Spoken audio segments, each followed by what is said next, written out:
Good day, everyone. Good morning to folks in California. I'm Brad Cousins, and we're really excited to launch this newly formed collaboration on evaluation between CRECS and the Claremont Evaluation Center. And I'm really grateful to Stuart Donaldson and at Claremont and Peter Milley at the University of Ottawa for their support for this initiative. We're planning to hold a lunch hour seminar roughly once per month during the academic year. Next time, Claremont will be the host. So lunch hour Pacific time is going to be 3 p.m. Eastern. We'll alternate as hosts from session to session. So it's my great pleasure to introduce for this inaugural event my longtime friend and colleague, Gail Barrington. As advertised, Gail will give us an overview and some background on her recent book, Evaluation Time, co-authored with Beverly Triana Tremaine, and that's published by Sage and available at Sage. I've known Gail for quite some time. She's a longtime evaluation consultant from Calgary, Alberta, has her own firm there, has written about the role of independent consultant on a few occasions, including a book she published called Consulting Startup and Management. And also she was the editor of a New Directions in Evaluation book way back in 2006, I think it was. Gail is currently on faculty at Michigan State University, where she teaches evaluation in the School of Psychology there. She's also taught at Athabasca University and University of Alberta. Gail was recently inducted by the Canadian Evaluation Society as a CES Fellow. So without any further ado, welcome, Gail, and I'll turn it over to you. Gee, Brad, thank you so much. What a great introduction. Hello, everybody. It's so nice to see you, or at least virtually, and hopefully in person one of these days as well. So this is a presentation, really, this sort of the story of this book, how it happened and what it's about. But first of all, of course, I'd like to do a land acknowledgement. And I'm speaking to you from Calgary, Alberta, so it's my home and workplace, and it's situated in Treaty 7 territory. And that's traditional home for the Blackfoot Confederacy, which includes the Siksika, Kainai, Piikani, the Tsuut'ina, the Stoney Nakotian nations, and the Métis Nation. And I want to add that I humbly acknowledge my responsibility to know the truth about the harm that was and continues to be caused to Indigenous peoples, and commit to moving forward in partnership in the spirit of reconciliation and collaboration. And that could be no more appropriate than it is right now, because tomorrow is Truth and Reconciliation Day in Canada. So here's a list of topics for our book. First of all, I'm going to talk about the motivation for doing it in the first place, and then how its intended audience may benefit. I'll give you a brief overview of the book and its principal contributions, and then how it fits into the evaluation landscape. And then hopefully we'll have time for question and answers. So the story about this is, be careful what you ask for. Because there was a time a little over 4 years ago when I was teaching a course at Michigan State, and my consulting practice had pretty well leveled off because I wasn't actually doing any marketing and I wasn't getting any new contracts. And I sat there and thought to myself, I don't have enough to do. Well, the next day, I'm not kidding. The next day I heard from David Federman, and he said, I know a woman who wants to write a book, but she needs a partner. And I thought you might, be just the person. And so that turned out to be my colleague, Beverly Triana Tremaine. And she's an epidemiologist, and she lives in Missouri. And so that's really quite far away from where I live. And I had never met her. And in fact, I never met her in person until 2 years later. And I've only ever met her that one time in person. So we worked together for 4 years with a Zoom meeting every Friday. and that the book is the result. And it was a terrific experience. And as for David, he, floated out of the picture completely, and was, never heard from again by me until I actually sent him an email a couple of weeks ago to say, by the way, we've your name is mentioned in the acknowledgments to thank you for hooking us up in the first place. So, these things are so interesting the way they happen, and you're never really able to predict what will come about as a result. Okay, so the book's purpose. It's an introductory text, and it's targeted mainly at students and instructors, but also at practitioners and program staff, and then clients and funders and community members who might be interested in learning more about evaluation. And it describes all the stages of evaluation, from program development all the way through to program completion, and looks at theories, methods, and tools that are required along the way. And it focuses on answering the research and evaluation questions that are the most important for the community and the organizations in which the evaluation takes place. It stresses the importance of critical thinking and evaluative thinking, and also self-reflection. And those themes keep coming up throughout the book. And it also highlights the importance of context and equity in today's turbulent environment. And I'll talk about that a bit more later on. And it offers a new stance for evaluators to support global as well as local initiatives. So it's organized into 4 parts, and each part has 3 chapters. So the first part is called The Fundamentals of Evaluation, and we have a chapter that gives the scope of evaluation today and its history. Secondly, how evaluators think. And thirdly, about program logic, including lots of examples of logic models. Then the second part is about evaluation and the program life cycle. And the metaphor we took for explaining, different types of evaluation was a 12-hour clock, and we divided it up into 4-hour chunks. And so if we talk first of all about pre and early program evaluation and all the types of evaluation, example, needs assessment, evaluability assessment that might be appropriate at that stage, and then mid-cycle program evaluations and the types most useful there. And then the third chapter in the section is on end of cycle program evaluation, and includes a little bit on economic evaluation as well. So then the third part is about evaluation methods, and we have a chapter on each of the 3 types of methods that we feel are appropriate for evaluation: quantitative, qualitative, and mixed methods. And the reasoning for this is that many evaluation texts don't go into methodology in terms of statistics, for example, or coding, or use how to diagram a mixed method study.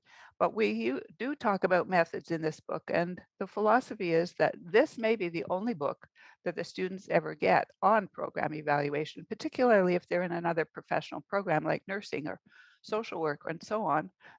And so rather than just saying, oh, you can take a course on quantitative methods, someone down the hall teaches it, there's no guarantee that that someone is actually going to be teaching it from the evaluation perspective. And so we've tried to use evaluation examples all the way through.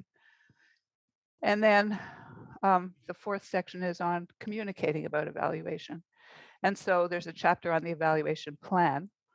And it has a lot of examples, mostly from my own work, on what's involved and what it looks like, the various components of an evaluation plan. I think I must be a visual learner, because I always feel, just show it to me. If I can see it, then I'll know how to do it. And so the fact that there are many examples also came from when I wrote the consulting startup and management book. And there was a chapter in that about how to write a proposal. And again, I gave many examples from proposals that I had written and so on. Got a lot of good feedback about that. So that's why we went this route. And then the chapter 11 is on communicating, reporting, and use. And then the final chapter is on evaluation context and the evaluator's new stance. And so I'll speak to that one in particular in a while. So each chapter is organized the same way. And so at the beginning, there's a mind map, and that again is for those of you that are visual learners. If you just look at the map, you'll see how the whole chapter is organized.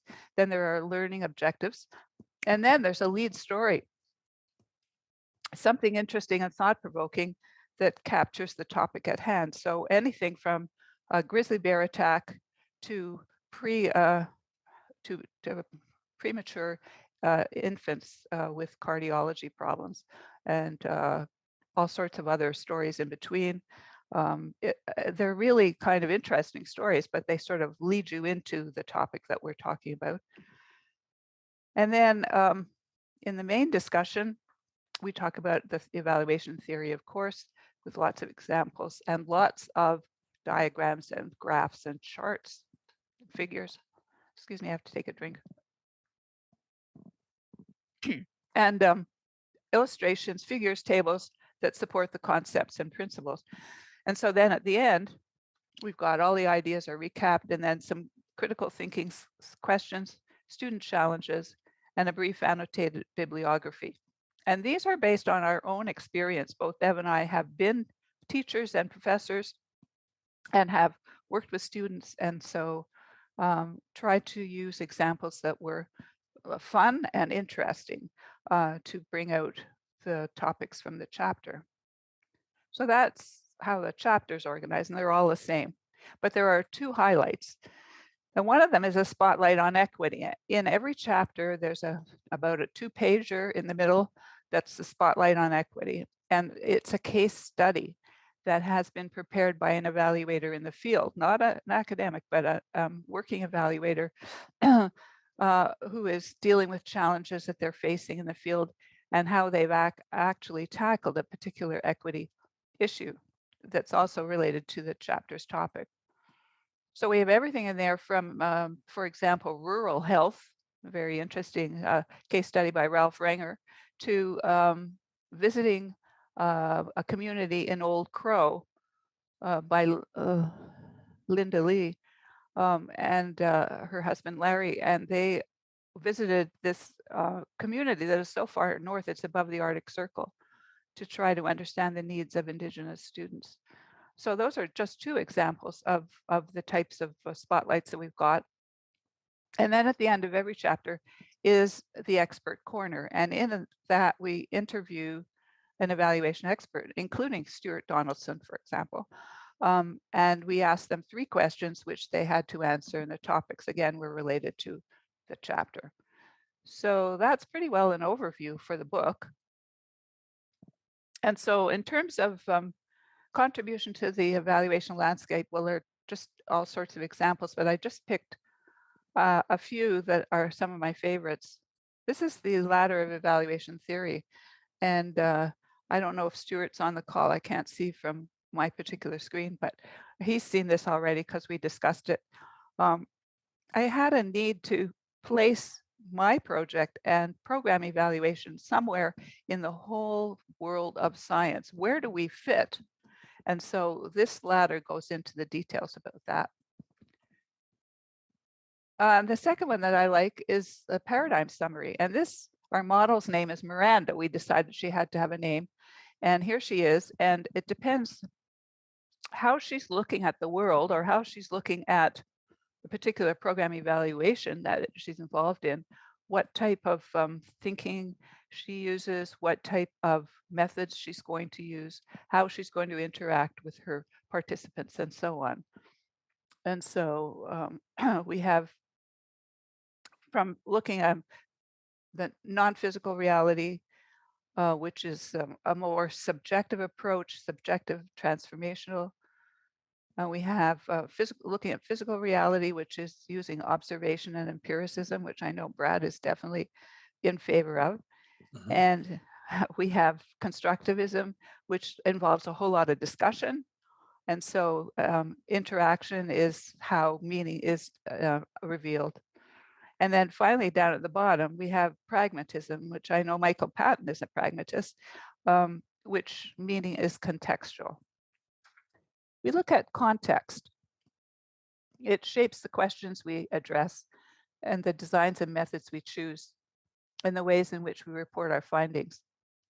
And it affects the implementation and outcomes of the programs we study. Now, Deb Brogg, who used to be president of the American Evaluation Association, said that in 2012, and it couldn't be more true today. I just love this drawing by Christopher Vorlet. You know, it's a classic example of where you sit or stand and what you see. And so I put together this example of how an evaluator can see the world. And we're putting the evaluator in the middle of this model and looking, first of all, at programs and participants and at methods and at communication strategies. And in fact, in the book, chapters 1 through 11 deal with these topics in a lot of detail. But then in chapter 12, we take the macro view and look beyond that to consider the global and natural imperative, identity and social issues, and organizations and structures. And so I believe this is the new stance for evaluators, that they should be looking both within this internal groups, but also outward as well. So this was a call to action, I felt, that was made by McBride and her colleagues, saying that as evaluators, we have a rare skill set of critical thinking, analysis, synthesis, and communication, and that we can use that to develop and share deeper insights on structural racism and connect them to practices on the ground. On the one hand, we're often connected to leaders in organizations and corporations, academic settings, communities, but on the other, we have access to those most affected by the policies and programs that those leaders put in place. And we have an explicit charge to aid decision makers in guiding programs, services, and organizations. So given these strengths, we can use our leverage to make great shifts towards structural equity, says McBride et al., and I would say, and global transformation, one step at a time. And so this model is evaluator-centric, which I think is unusual. Most of them are participant-centric. But this really stresses the fact that we have some power and we have to learn how to use it for the purposes of social justice, which we also maintain we espouse. So it's time for a new perspective. As Patton says, we hold this power and bear the responsibility to work towards transformation at both the macro and micro levels. Our work can focus on the unique circumstances, multiple perspectives, and changing settings of evaluations and their users. And in this new interconnected world, we must use our unique skills to understand systemic threats and barriers, and to access decision makers and program participants to reform systems and contribute to global sustainability and social equity. Now, in the past, evaluators have chosen to address one issue or another, and their contributions have enriched the literature, but only a few have taken up the challenge of intersectionality. And I'm asking you, how can we do otherwise? So here's a few thoughts about the global imperative. These are some global headlines that have happened in the fairly recent past, that while we were writing the book, they were increasingly pressing and having a trickle-down effect in terms of everything we did. Certainly the death of George Floyd, the whole Me Too movement and calling people out. And this continues, of course, and increasing conservatism and a shift to the right, which we can see happening today. And perhaps it's getting stronger. Of course, we're all very familiar with COVID and for the last 2.5 years, its impact on our lives and the impact on program participants and funders as well. And so now we've also got the war in Ukraine and its impact on the oil and gas and minerals industries, and the rising cost of gas, heating fuel. And now, of course, we also have a nuclear threat. So these are all things, this is our world. We've got the Chinese Belt and Road Initiative and the latest threat being to the democracy in Taiwan. Last summer in Canada, we had the terrible effects of the unmarked children's graves that were found in Kamloops, British Columbia, and the fallout at a residential school, and the fallout of that, of course, which led, among other things, to the Pope coming to visit us in Canada not too long ago. And we've got rising inflation and interest rates. All these things you could say, oh, well, that's out there and my program is in here. But what I'm saying is we're all interconnected and these things affect us. And so when you're working on a program, you should be embedding it in the global context and saying, now, is there anything going on that is going to affect us in some way, shape, or form while we're doing this? Or on the other hand, is there something positive that we could be doing that could have an effect on some of these issues? Of course, they seem very large and huge, but at a small level, I believe that there is something that we can be doing all the time. Now, then there's the natural imperative. And of course, more headlines with Pakistan, the pictures of the flooding, it's like a third of the country underwater, and the severe drought, which in California may be a little bit closer for you, as well as the wildfires and so on that you have devastated many areas over the last few years, but there's also drought in New England. And then, of course, more recently still, we've had it's now hurricane season, which is another natural imperative. There have been large forest fires. There were heat waves that affected 40 million people in the US this year.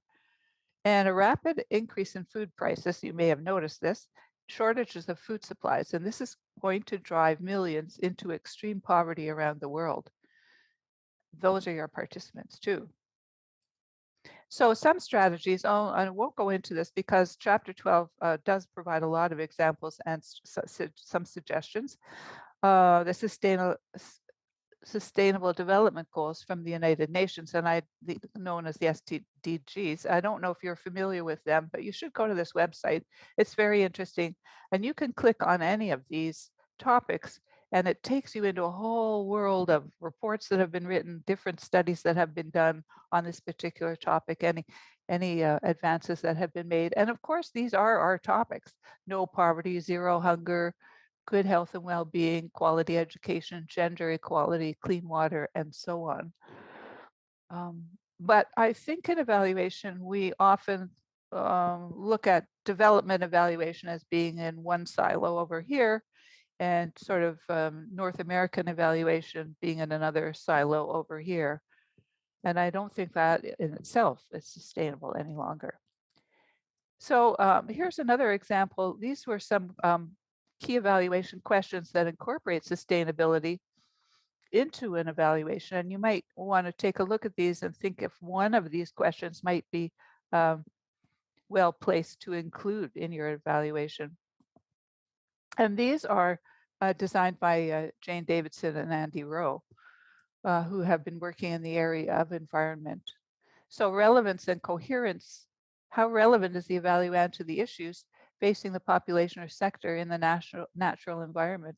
And how well does it complement other related efforts in the context? Again, that intersectionality. Design and adaptation. How well does the design address the strengths, needs, and aspirations of both human and natural systems in ways that are equitable, restorative, and enable both to thrive?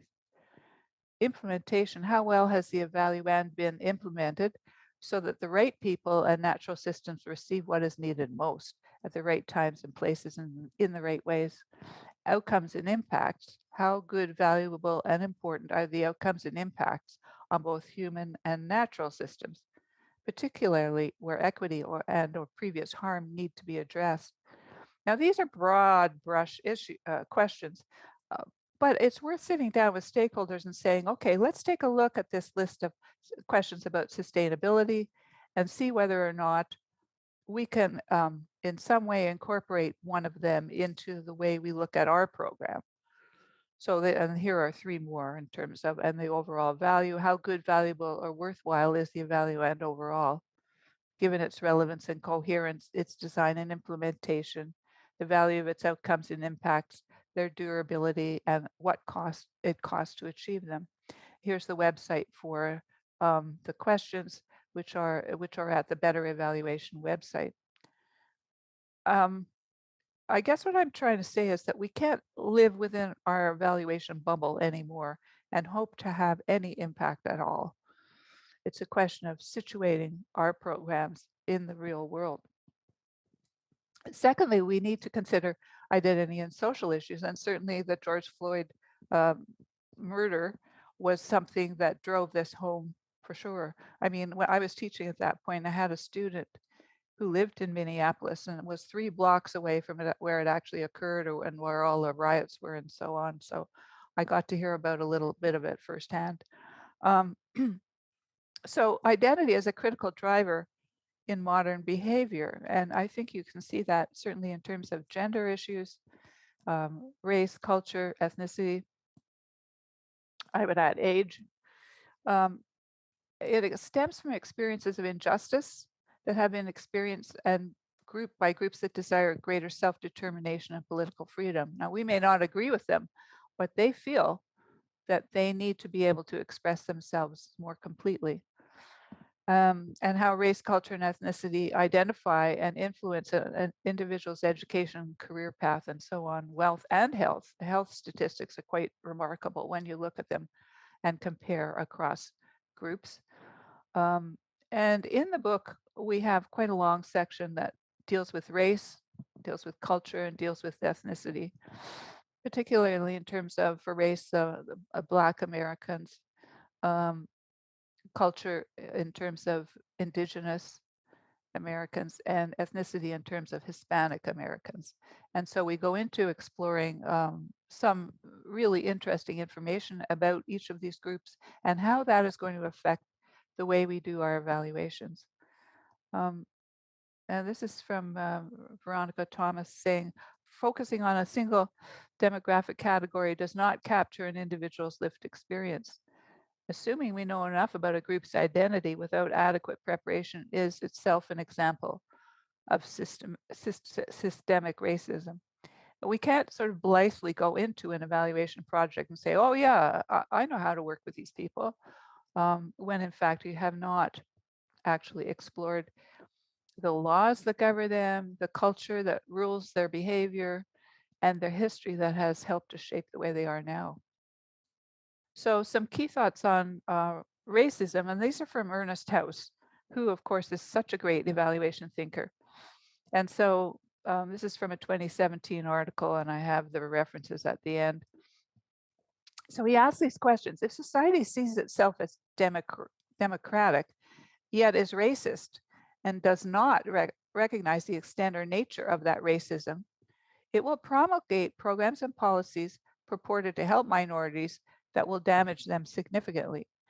And I think if you think about it, that you may be aware of programs that on the surface are here to help, but in the end of the day, they may have a negative impact in other ways on that very same population.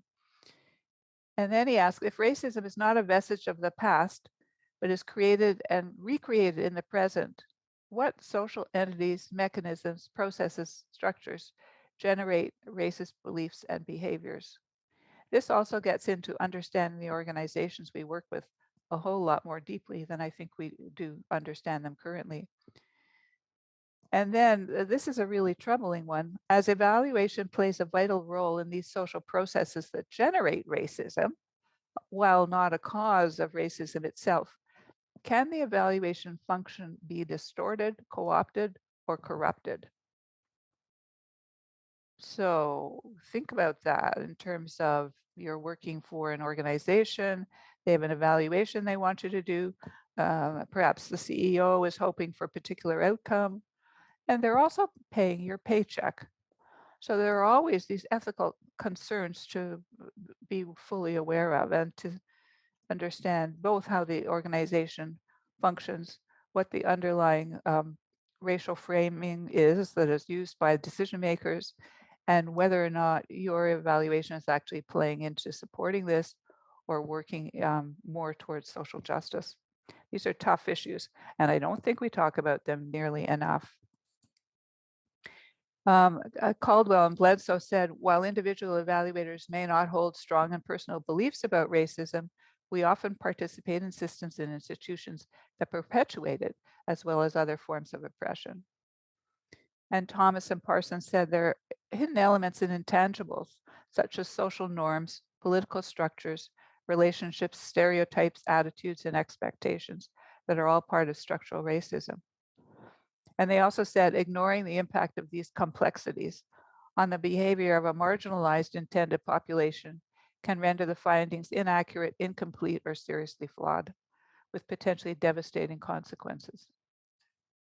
So, and just Ernest House made these suggestions in terms of counteracting racial framing, examine programs for signs of racism and damage, consider racism as a threat to validity, so that it then becomes a definite part of your methodology.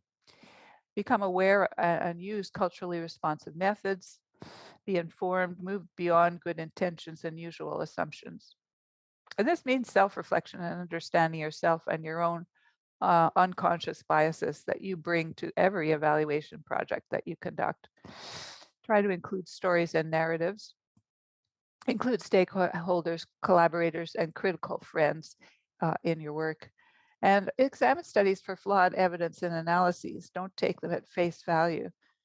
I've worked with students so often who are doing critiques of articles and typically take the studies at face value and believe that because it's published, it's right. And I think it's very important to really check a little more deeply into, well, what were the instruments that were used and what group were they normed against, just for an example. Here is, this is from Joan LaFrance and her colleague that has put together an Indigenous evaluation framework, which I won't go into the details of, but there's the reference to it. It's in the Canadian Journal of Program Evaluation. Be aware of indigenous knowledge, which is critical to the context. Understand the importance of place to the people you're working with. Recognizing the whole person and the gifts that they bring to the evaluation, and using multiple ways to measure. The centrality of community and family, which again, you know, if you come into an evaluation project cold and don't really understand how important the community is, it's not just the individual and the family.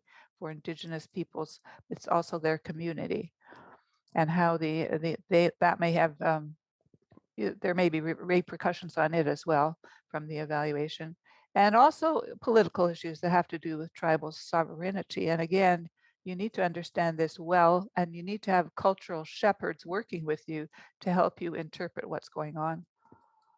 And then the third part of our diagram of the macro structures is organizations and structures.